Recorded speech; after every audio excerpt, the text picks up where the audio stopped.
Pangonan Rizal. Yung mga kapatid na nahikayat ng pangangaral, nagbunga na sila eh. Dahil sa kanilang gawang mabuti, naanib yung kapitbahay, naanib yung anak, yung biyanan. Kaya dumami ng dumami kapatid sa iglesyang ito, nahikayat hindi dahil sa trabaho. Dahil wala naman kaming patrabaho. Nahikayat hindi dahil sa impluensya sa gobyerno. Hindi. Dahil wala naman kaming impluensya sa gobyerno. Nahikayat hindi dahil marami kaming pera. Dahil wala naman kaming pera. Pero bakit lumalaki at lumalaganap ang samahang ito? Nakakahikayat ang mga kapatid dahil sa mabubuting gawang ipinakikita sa kapwa. Ang salita ng Diyos ay totoo. Sabi ng Diyos, ang pantas, humihikayat ng mga kaluluwa. At kahit isa lang ang mahikayat natin, mga kapatid, natutuwa ang Diyos sa atin. Kaya sana, kung kayo po'y may balak umanib sa iglesia, magpakabait tayo.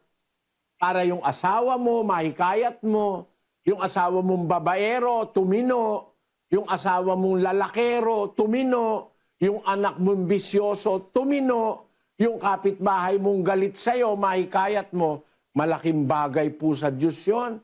Ang pangako ng Diyos, alam nyo, sa Jeremias 30:19, ganito po ang nakasulat. At mula sa kanila magmumula ang pagpapasalamat at ang tinig ng nangagsasaya at aking pararamihin sila at sila'y hindi mangangaunti.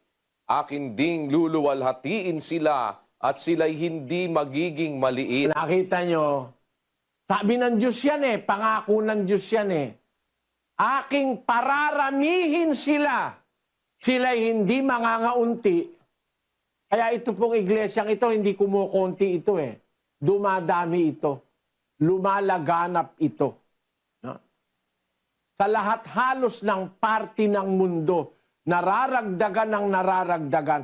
Yun kasi ang pangako ng Diyos eh.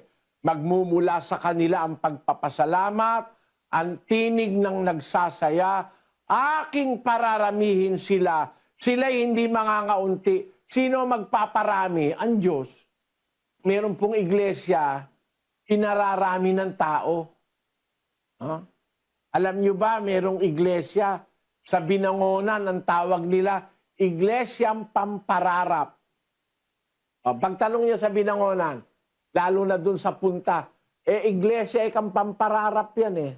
Bakit? Ang gagawin nila, mangangaral, i-display yung mga dalaga. Mga dalaga miyembro, di-display sa harap. Tapos magyayaya ng mga binata, ayan, manligaw na kayo, mga kapatid namin.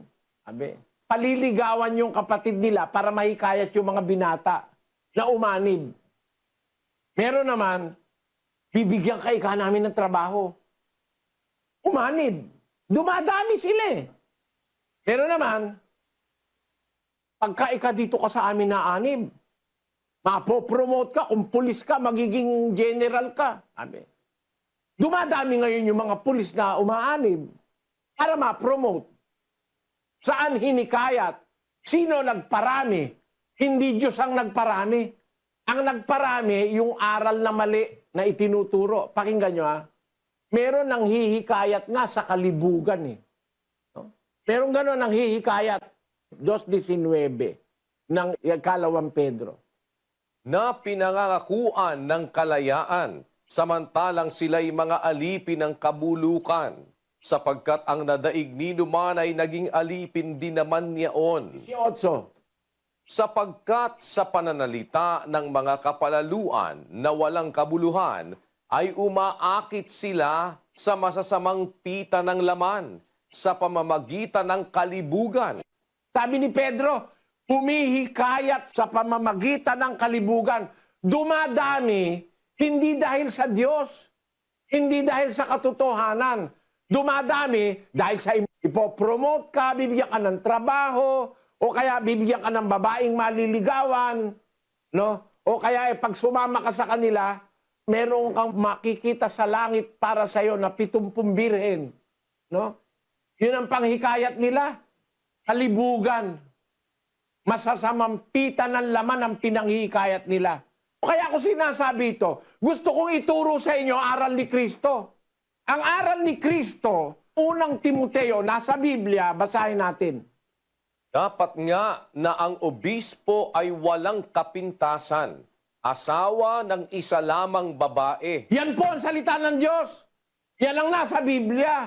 Ang obispo, kailangan asawa ng isa lamang babae. Kaya pag ang obispo, nangongolekta ng asawa, hindi sa Diyos yan.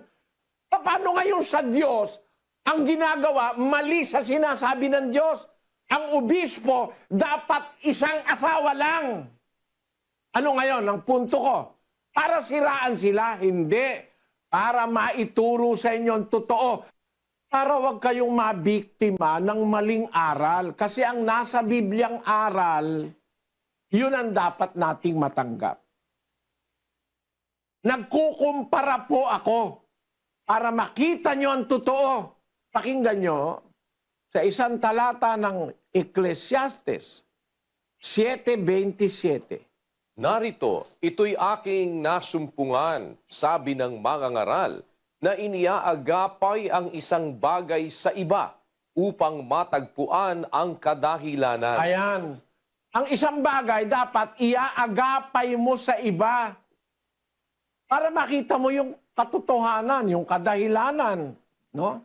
Maganda nga yung sa pagkakasalin sa Kastila at saka sa Portuges. E aquí que esto lo he hallado, dice el predicador, comparando una cosa con otra,